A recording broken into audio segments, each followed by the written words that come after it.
संजीव कुमार जिंदाबाद जिंदाबाद जिंदाबाद। संजीव कुमार तुम संघर्ष करो, हम तुम्हारे साथ हैं। एनसीआरएस जिंदाबाद जिंदाबाद जिंदाबाद। सारे साथी जिंदाबाद जिंदाबाद जिंदाबाद। आज के अध्यक्षता कर रहे इस मंच पर उपस्थित शाखा के शाखा अध्यक्ष दिनेश भाई जी, शाखा मंत्री अजीत भाई जी, टीएम सेठ से आए हुए हमारे पदाधिकारी प्यारेलाल मीना जी, समस्त डेलीगेट पदाधिकारी एवं विद्युत लोको सेठ एवं टीएम सेठ के बहादुर साथियों, मित्रों, सबसे पहले मैं इस संगठन को धन्यवाद देना चाहता हूं। कभी हम कोई संगठन ज्वाइन किए हुए 4 दिन नहीं हुआ और हमको मंच पर उतारने का काम कर देता है। मैं तहे दिल से धन्यवाद देना चाहता हूं। दूसरी बात है मित्रों कि मंच जो होता है बड़ी शालीनता गंभीरता का चीज है। बड़ी बानी पर संयम रख के विरोधियों को प्रश्न किया जाता है। मित्रों, हम पर जो संगठन जो विश्वास जगाया है, हमारे टीम पर जो संगठन एनसीआरएस भरोसा जगाया है, मैं इस मंच के माध्यम से कहना चाहता हूं कि मैं जहां भी रहा हूं ईमानदारी और सत्यनिष्ठा के साथ रहा हूं और मैं एनसीआरएस में भी रहूंगा तो ईमानदारी और सत्यनिष्ठा के साथ में रहूंगा। दूसरी बात मित्रों, अभी एनपीएस की लड़ाई चरम सीमा पर है। जो भारत के सभी कोना से जाकर इसका विराम लगेगा तो दिल्ली में बैठे हुए जो मठाधीश है उनका ही कलम से विराम लगने के काम होगा। मित्रों, अभी एनएफआईआर के जो जवान सिपाही हैं, पिछले अगस्त में 10 अगस्त को इन्होंने दिल्ली में रामलीला मैदान में इन्होंने जाके अपना प्रदर्शन किया। उसमें मित्रों कहना तो नहीं चाहिए, हम युवा साथी जितने जो हैं व्हाट्सएप पर काम चलाने का काम करते हैं। मित्रों, ऐसी बात नहीं है, हमको इनको साथ देना पड़ेगा, इनको साथ से कदम मिला के चलना पड़ेगा कि वो नासूर चीज है कि मैं बता रहा हूं कि 4 दिन पहले मेरे मोबाइल पर मैसेज आया है कि आपके अकाउंट में 13 लाख रुपया जमा है, 12 लाख समथिंग, और मैं 12 पैसा का भी मालिक नहीं हूं। कितनी ये दुर्भाग्य की बात है कि मैसेज देख के हम संतुष्ट हो जा रहे हैं और उस 12 पैसा हमको निकालने की ताकत नहीं है। उसमें से ये कैसा पैसा, मेरा कैसा कटौती, वो पैसा जा रहा है कहाँ के। मित्रों, कुछ दिन पहले एनएमओपीएस एक संगठन है जिसमें रेल कर्मचारी के गैंगमैन वगैरह भी उसमें जुड़े हुए हैं।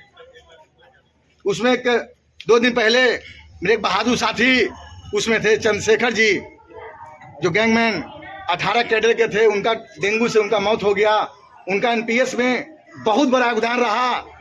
जो 1 अक्टूबर को दिल्ली के रामलीला मैदान में गए थे, उसमें मित्रों वो 29 तारीख से जाकर रामलीला मैदान में पोस्टर लगाने का वो व्यक्ति, वो अपना भूख प्यास को मिटाकर वो काम करने का काम किया था। मित्रों, तो कहीं न कहीं हमारे एज के लोग से ज्यादा लोग एनपीएस के लिए लाइन लड़ने के लिए तैयार हैं, और जितने जो 18 से 25 के लोग हैं हम व्हाट्सएप पर देख के काम चला लेते हैं। कैसे चलेगा? ऐसे लड़ाई नहीं लड़ पाइएगा। हमको संगठन कोई भी हो, चाहे लाल झंडा हो चाहे तिरंगा वाला हो, हमको उनको कदम से कदम मिला के चलना पड़ेगा मित्रों, तभी हम लड़ाई को सफल बना पाएंगे। अकेले चना कोई भार नहीं फूटता है। इसलिए अभी प्रकाश भाई ने कहा कि एनसीआरएस की तरफ से उनके ऑफिस के पास हम लोग 4 बजे एकत्र होके और तेजाब मिल और फजलगंज कॉलोनी में हम लोग झंडे नारे के साथ हम एनपीएस का विरोध करेंगे। तो तमाम साथी, आप प्रतिदिन आप ड्यूटी करके कुछ कारणवश अपने घर चले जाते हो, आज आपसे विनती करते हैं कि 4 बजे तक रुकिए और संगठन को बड़े पैमाने पर इसको असफल बनाने का काम करिए। मित्रों, दूसरी बात, अभी प्रकाश भाई ने कहा कि सेठ को कई टुकड़ों में तोड़ा जा रहा है।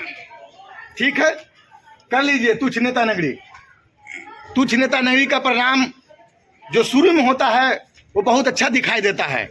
उसमें लगेगा कि दिन दोगुना 4 चौगुना हम प्रोग्रेस कर रहे हैं, लेकिन मैं मित्र, हम भी देखे हैं कि इसका भविष्य बहुत खराब होता है।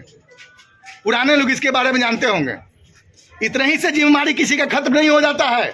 क्या है? और 4 आदमी लेके खड़ा हो गए, मेरी जिम्मेदारी खत्म हो गया। जिम्मेदारी तो यहाँ टीएम सेठ से लेकर विद्युत लोको सेठ 900 कर्मचारी की जिम्मेदारी आपको झेलना पड़ेगा, और उसके पहले दिन रात लेटर पैड पर प्रशासन से आपको जवाब मांगना पड़ेगा और लगातार लिखने का काम करना पड़ा होगा। आप कभी एनसीआरएस पर उंगली उठाते हैं, कभी मान सिंह पर उंगली उठाते हैं, टुकड़ों में बांटने का जहर फैलाते हैं, ऐसे कुछ नहीं होगा। यहाँ जान लीजिए कि विद्युत लोको सेठ में इस बात का शपथ ले लीजिए कि हम कर्मचारी ही एक जात है और दूसरा कोई जात नहीं है।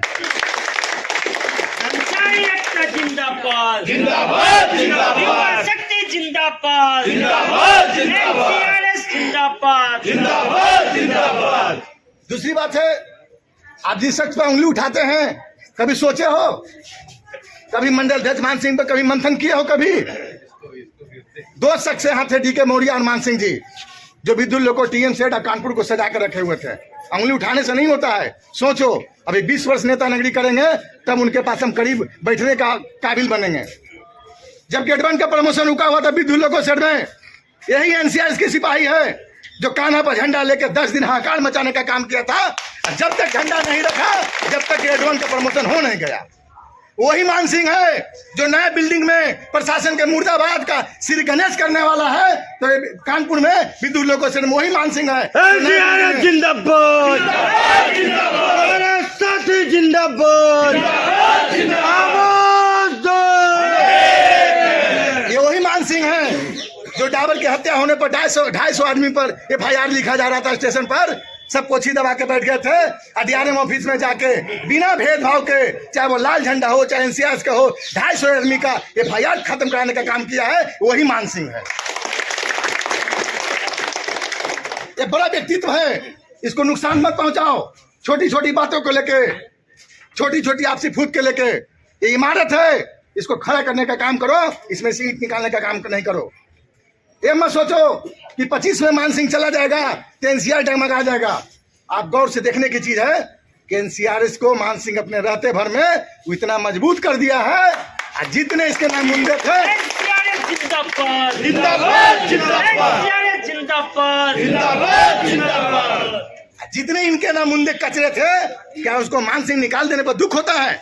संगठन से बड़ा मित्र कोई नहीं होता है, चाहे हम हो चाहे कोई हो। जब संगठन पर बारी आ जाता है तो मजबूरन बड़े नेतृत्व को निकालना पड़ता है। तो क्या ऐसे कचरा को बोझाम में रख के मान सिंह अचार लगाते क्या? निकालना ही पड़ता है। दूसरी बात है, मान सिंह पर उठाते हैं तो आज उन्हीं पर मैं कहता हूँ, कोई रेलवे बोर्ड के अधिकारी के विद्युत लोको सेठ में पैर धरता है तो 5 पेज का इनका टीम और शाखा मंत्री मान सिंह एजेंडा देके और उस रेलवे बोर्ड के अधिकारी से 25 सवाल पूछता है, तो बड़ा नेतृत्व मान सिंह है। खाली 4 आदमी खड़ा हो जाएगा पीपर तरफ, किसी बड़ी इमारत को ईंटा खींचने की कोशिश कीजिएगा, चल पाइएगा? हम लोग नहीं चल पाइएगा। आज एक कर्मचारी अपने सेक्शन से 11 बजे कहीं भागता है तो सुपरवाइजर पर भरोसा करके नहीं भागता है। वो जानता है कि कल पर उंगली उठेगा तो एनसीआरएस हमको बचा ले जाएगा। किसी का लोगो फेल होता है, चार्जशीट मिलता है, वो जानता है कि हमको मिला तो है, जवाब लिखेंगे, हमको एनसीआरएस को माफ करा ले जाएगा। ये है ताकत, ये है मान सिंह की टीम की ताकत। कहने से नहीं होगा, इसमें सोचो, मंथन करो कि बड़ा नेतृत्व 25 में चला जाएगा तो हम लोग को मिलजुल के प्रशासन के विरुद्ध लड़ाई लड़ना पड़ेगा। आपसी फूट हो जाओगे, 150 तुम आदमी झंडा लेके खड़ा रहोगे, 750 देखते रहेगा, कब वो खड़ा रहेगा देखते रहेगा। यूनिटी बनाइए। ये विद्युत लोको सीएमटीएच में जहर घोलने की कोई जरूरत नहीं मित्रों। और कर्मचारी एक जात है, इसको हमेशा हम लोग को चाहिए बिना भेदभाव के इसको बनाए रखिए। जो संगठन काम करता है, हमें नहीं करे, जो संगठन काम करता है उसको बढ़ चढ़ के उसको हाथ को मजबूत कीजिए ताकि वो प्रशासन से लड़े। और मैं तो कभी कभी इनके कार्यालय में मैं बैठना चालू कर देता, देखता हूँ कि अजीत सिंह ऐसे शाखा मंत्री है जो भर दिन लिखे पढ़ी में व्यस्त रहता है।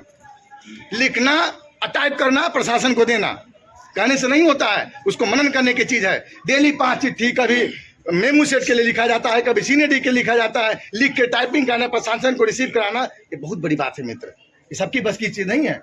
बहुत ऐसे संगठन चलाते हैं 15 दिन में एक आध लेटर अपना लिख दिए। दूसरी बात है मित्रों, लोकल समस्या की, अभी प्रकाश भाई का घास काटने वाला वीडियो हम भी देखे थे व्हाट्सएप पर, उतने से खत्म नहीं हो गया था। एनसीआरएस ने उस घास के विरुद्ध संघर्ष छेड़ा, जिसमें कोमल जहीन भाई अजीत सिंह ने 5 दिन लगातार प्राइवेट वाला को भेज के पूरे रास्ता का घास कटवाने का काम किया। ये है एनसीआर इसके ताकत में, ये है ताकत। दूसरी बात मित्रों, एनसीआरएस जिंदाबाद। धन्यवाद संचालक महोदय। आज के इस रूटीन गेट मीटिंग की अध्यक्षता कर रहे हमारे शाखा के शाखा अध्यक्ष बड़े भाई श्री डी.के. गुप्ता जी, शाखा मंत्री अजीत भाई, शाखा के पदाधिकारी विद्युत लोकोषण और टीएम साहब के बहादुर साथियों, हम सब एकत्रित होते हैं, बड़ा उत्साहवर्धन होता है। सभी भाइयों ने कहा कि हमारी जात कर्मचारी की जात है। बात तो सही है, मगर इससे भी पहले हम एक इंसान हैं। इंसान इसलिए है कि हमें बांटने का काम जो किया जा रहा है इस समय, उसको भूलकर हमें आपस में एकजुटता दिखाना है। एनपीएस जात बिरादरी देख के नहीं लगाया गया है कि फलाना जो है, फलाना क्या है, फलाना क्या है, ऐसा सोच के नहीं लगाया गया है। एनपीएस सबके लिए बराबर से एक तरफा लगाया गया है और ये लड़ाई भी बराबर एक तरफा होनी चाहिए। ये ना सोचते हुए कि हमारे ऊपर नहीं है, हम इसके हैं तो हमारे लिए नहीं, हमारे इस जात के तो हमारे नहीं लगेगी, ऐसा कुछ नहीं है, सबके लिए लगी है। लोग अपना व्यक्तिगत उल्लू सीधा करने के लिए जो है आपस में आप लोगों को बांटने का काम कर रहे हैं, लड़ाई लगा रहे हैं। एक पक्ष को भड़का करके दूसरे पक्ष के खिलाफ भड़काते हैं। उसके बाद क्या होता है, उसको एक को सहारा देता, दूसरे को कहते करने दो। हमें आपको जागरूक होना है, इन सब चीजों से बहुत दूर जाना है। साथियों, एक चीज और बताना चाहूंगा। कल रात को एक बहुत बड़ा हादसा होते हुए टला। साथियों, लोको नंबर 31671 में हमारे कुछ भाई, शाम के भाई हैं, अमित भाई हैं, सूरज थे, पाणे जी थे, चेतन थे, ये सब लोग पुली के द्वारा जो है टायर काम चेंज करने का काम कर रहे थे। उसी दौरान पुली जो है, पुली की चेन टूट गई और मोटर जो है गिर पड़ी। बहुत बड़ा हादसा होते हुए टला मित्रों। हो सकता है कि अगर वो लोग की किस्मत अच्छी नहीं होती तो शायद एक आधे जो है हम लोग आज कैजुअलिटी हो जाती बहुत बुरी। उसी दौरान हमारे पास फोन आया, हम भी काम कर रहे थे साथियों, हम गए वहां पर, लोगों पे देखा और उसी हमारे गुप्ता जी भी शाम को भी थे। तुरंत आनंद फानन में उस काम को पहले तो बंद कराया गया और उसके बाद सेक्शन इंचार्ज महोदय को, एई महोदय को, डी महोदय को इस चीज के लिए सबको सूचना दी गई और यह भी कहा गया, डायरी भी करी गई, सब सारे स्टाफ के द्वारा साइन कराया गया कि भविष्य में ये काम लोको लिफ्ट करा करके ही किया जाएगा, बिना भी लोको लिफ्ट कराए इस तरह का काम जिसमें कैजुअलिटी होने की आशंका तनिक भी, कोई भी काम वो कराया कतई नहीं जाएगा। ये साथियों हमारी आपकी जीत है और इस चीज को एक्सेप्ट भी किया हमारे सेक्शन इंचार्ज महोदय ने, एई महोदय और डी महोदय ने, सबने भी किया। साथियों मैं बताना चाहूंगा कि एनसीआरएस दिन हो या रात हो, आप लोगों के लिए हमेशा लगी रहती है। अभी सेफ्टी सीलिंग का मामला भी है, उसके लिए भी बोला गया है कि सीलिंगें सब जर्जर हैं, टूटी हैं, कटी फटी हैं, उनके द्वारा काम कराया जा रहा है, उनको भी रोकने का काम किया जाएगा और काम किया जाएगा, बल्कि रोका भी गया है कि टूटी फूटी सीलिंग के द्वारा काम नहीं किया जाएगा। साथियों आप सबसे एक अनुरोध हमारा यही है, मीटिंग की कड़ी को आगे बढ़ाते हुए हमारे बीच आजाद गुप्ता जी अपनी कुछ बात रखना चाहते हैं। मैं चाहूंगा कि आए भाई आजाद गुप्ता जी। जिंदाबाद जिंदाबाद जिंदाबाद जिंदाबाद जिंदाबाद। नौजवान साथियों, आज इस मंच के माध्यम से, क्योंकि मैं दोनों यूनियन का सदस्य हूँ, ओपीएस हमारी बहुत पुरानी मांग है, जो एक जनून मांग है। इस मंच के माध्यम से आदरणीय हमारे डी.के. गुप्ता जी, शाखा मंत्री अजीत सिंह जी और हमारे पदाधिकारीगण, मैं ये कहना चाहता हूँ स्कीम के बारे में, जब माहौल जहरीला हो जाए, जब माहौल जहरीला हो जाए तो हर जाने वतन को खतरा है। अगर माहौल जहरीला हो जाए तो हर जाने वतन को खतरा है। और माली फूल दे अपने खुद माली नोच दे अपने फूलों को तो चमन को खतरा है। औलाद निकम्मी हो जाए तो धन को खतरा है। अगर सरकार निकम्मी हो जाए तो वतन को खतरा है दोस्तों। वोट पेड स्कीम युवाओं का एक जहर है, जहर। बुढ़ापे के लिए जहर का काम करेगा दोस्तों। इसलिए कहना चाहता हूं युवाओं से, चाहे जिस संस्था के अंदर आप सदस्य हो, चाहे जहां पर भी हो, कहीं पर भी हो, ये एक जनून मसला है। और जनून मसले के लिए हर एक को एक प्लेटफॉर्म पे आकर वोट पेड स्कीम को भारी से भारी शक्ति देना प्रदान करें दोस्तों। तलवार की नंगी साव में वीरों की जवानी पलती है और इतिहास उधर झुक जाता है जिस और जवानी चलती दोस्तों। शक्ति की जरूरत है दोस्तों।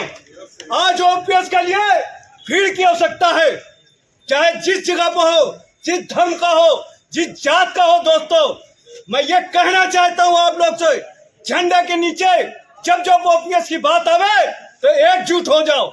जहाँ शक्ति दिखती है वहीं पर भी हर आदमी उधर की तरफ ध्यान देता है दोस्तों। ना कद बड़ा है और ना पद बड़ा है, मुश्किल में जो साथ खड़ा है वो सबसे बड़ा है दोस्तों। ये जो पद लगाने से और ये कद बढ़ाने से काम नहीं चलेगा दोस्तों। जो मुश्किल में खड़ा हो वही सबसे बड़ा है दोस्तों। इस बात को ध्यान रखिए। जब रात को 12 बजे आपके कोई भी आपातकालीन अस्पताल की आवश्यकता होती है, ऑक्सीजन की आवश्यकता होती है, पड़ोस के अंदर जो व्यक्ति मदद करता है वो भाई से बड़ा होता है। जो न धर्म होता है न जात होती है, से एक भाईचारा होता है दोस्तों। इसलिए एकजुट होना बहुत जरूरी है। जो पसीने से पानी से नहाएगा वो लिबास बदलेगा और जो पसीने से नहाएगा वो इतिहास बदलेगा दोस्तों। मैं यही कहना चाहता हूँ कि आप लोग को एकजुट होने की जरूरत है। इस मंच के माध्यम से हम तो बहुत बातें कहते, लेकिन आज वोट पेड की स्कीम के लिए आप शाम को 4 बजे जुलूस है। आप लोग एकजुट हो और उसके अंदर भारी जनता में अजीत सिंह के हाथों को मजबूत करें। और जो भी लोग हैं एकजुट होकर ईमानदारी के साथ वोट पेड की स्कीम आपके लिए कोड़ और जहर है दोस्तों। उसके लिए मैं ये कहना चाहूंगा कि आप लोग एकजुट हो। और समय का अभाव है, अब इसमें थोड़ा ही बोलना है दोस्तों, इसलिए माननीय अजीत सिंह बोलेंगे। आदरणीय